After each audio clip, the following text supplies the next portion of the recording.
conversations.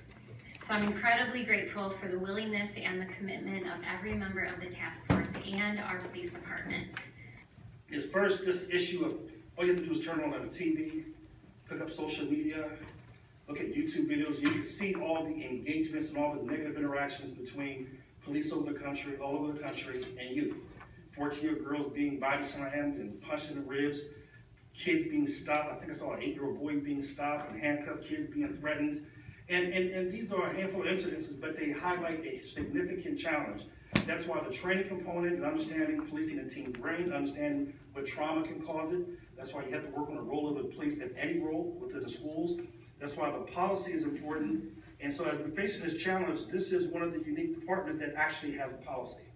And the purpose of the policy was to provide some framework and give officers a greater sense of boots on the ground discretion, if you would, to determine when it may or may not be best and appropriate.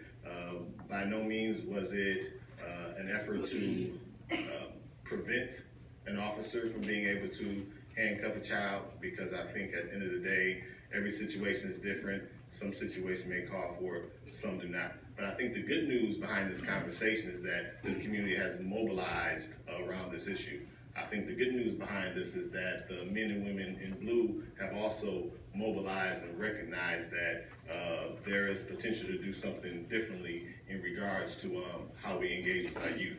So although the first iteration of this policy is not obviously the final iteration of this policy, it definitely was a step in the right direction. And frankly, I would, again, these are my words only, I would really challenge anyone in this community to say that that work was fruitless. Again, it may not be the final iteration, but everything starts with some sort of beginning. And then lastly, 2.7 speaks to the early intervention system to include stop and search data.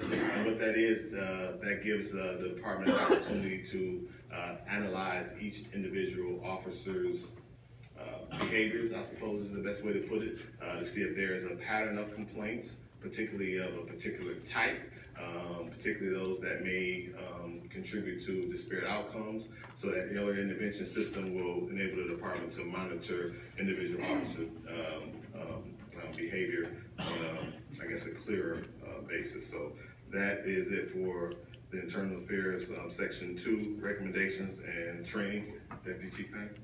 But lastly, I think it should be noted that this task force was charged with reviewing policies and procedures of the Grand Rapids Police Department in relation to racialized outcomes for communities of color in Grand Rapids.